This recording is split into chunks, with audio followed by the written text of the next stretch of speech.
دنیا میں جتنے بھی ایتھکس کے تصورات ہیں، مورل کانسیپٹس ہیں، یہ سب کے درمیان متفقن علیہ بات ہے، اس پر سب کا اتفاق ہے، کیا روحانی کیا مادی، کہ جو کریکٹر زیر بحث آتا ہے اخلاقی کردار، وہ وہی ہوتا ہے جو معاشرے کے اندر ہو، جو معاشرے سے نکل کر کہیں پرفارم کیا گیا ہو اسے کریکٹر نہیں سمجھا جاتا، وہ قابل گفتگو کردار نہیں سمجھا جاتا، ٹھیک ہے.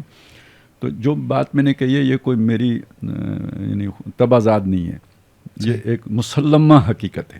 صحیح. اچھا، اب آئیں یعنی اللہ کی اسکیم کی طرف. تو یہ سارے رشتے ناتے اور یہ رحمی رشتے اور یہ جو قطع رحمی کرنا کتنا بڑا گناہ کہا گیا ہے، فساد کی ابتدا قرار دیا گیا ہے، اس سب کو ذہن میں رکھ کر اگر میں یہ کہتا ہوں کہ یہ جو اس سب کو چھوڑ کے نکل جانا جو ہے یہ مطلوب نہیں ہے، تو یہ بھی کوئی میں اپنی یعنی کوئی اپنی خواہش سے گھڑ کر کہنے والی بات نہیں ہے، یہ ہمارے دین کی روح کے مطابق بات ہے. اچھا، اب اگر آپ اسے عقلی سطح پہ سمجھنا چاہیں تو سمجھ میں آتی ہے کہ اصل میں تو امتحان ہے. تو جب آپ جہاں پہ مشکلات تھیں، جہاں پر یعنی میدان تھا جنگ کا، اس کو چھوڑ کے آپ بھاگے اور اپنے کسی کمفرٹ زون میں پہنچ گئے، غار میں پہنچ گئے یا جنگل میں پہنچ گئے، تو آپ تو ناکام نہیں ہو گئے. صحیح. میدان سے بھاگ گئے نا. تو فرار عن الزحف ایک وہ سورہ انفال میں آتا ہے نا کہ میدان جنگ کو چھوڑ کر بھاگ جانا.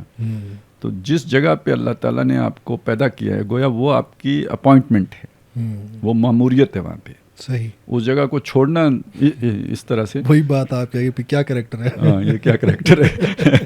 ٹھیک ہے نا. صحیح. تو یعنی میں نے چاہا کہ ذرا تھوڑا اس کو میں جو یہ کیا کریکٹر ہے اس کو پر کسی کو حیرت نہیں ہونی چاہیے، یہ کوئی کریکٹر نہیں ہے. ٹھیک ہے، وہ سمجھ میں بھی آ جائے تاکہ وہ بات. اب آ جائیں آگے کہ اس میں بیلنس کیا ہے. چھوڑ سکتے نہیں، اور اس میں جسے کہتے ہیں اس کان میں جا کے نمک نہیں ہو سکتے، چھوڑ بھی نہیں سکتے اور مکمل اوڑھ بھی نہیں سکتے. یہ ہے اصل میں. اب یہ آپ اندازہ لگائیں کہ وہ جسے کہا نا کہ جی پل صراط کے بارے میں کہ بال سے زیادہ باریک اور تلوار کی دھار سے زیادہ تیز. تو دنیا میں بھی اعتدال اس سے کم شے نہیں ہے. اعتدال ہی وہ شے ہے جسے صراط مستقیم کہا گیا ہے. تو پل صراط ہو یا صراط مستقیم ہو، ہیں دونوں بہت نازک، اور دونوں سے سلپ ہونا جو ہے نا ہر وقت ممکن رہتا ہے، اور ہم یہاں اکثر سلپ ہوتے رہتے ہیں.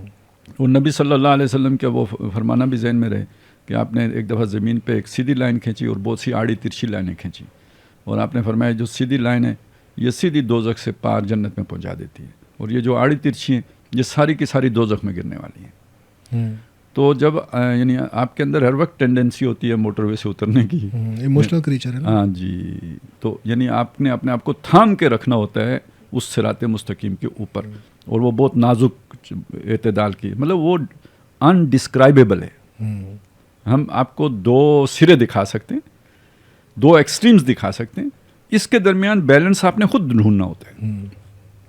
یعنی یہ پرسنل ایک وہ فیلنگ ہوگی کہ بیلنس کدھر ہے، کوئی دوسرا کسی کو یعنی ورڈز میں نہیں بتا سکتا. صحیح. ہر بندے کی شاکلہ اپنی ہے، سرکمسٹانسز دیکھیں نا آپ تکبر اور عاجزی کے درمیان، عاجزی بھی بری شے ہے، تکبر بھی بری شے ہے.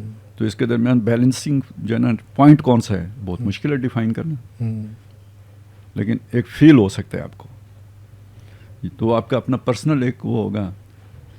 صحیح. جینڈر کے بارے میں آپ کی پرسنل فیلنگ اگر معتبر نہیں بھی ہے تو اس ماننی پڑے گی کہ معتبر ہے. ٹھیک ہے نا. یہ اس تک قلبک اپنے دل سے پوچھو، وہ یہ چیز ہے اصل میں.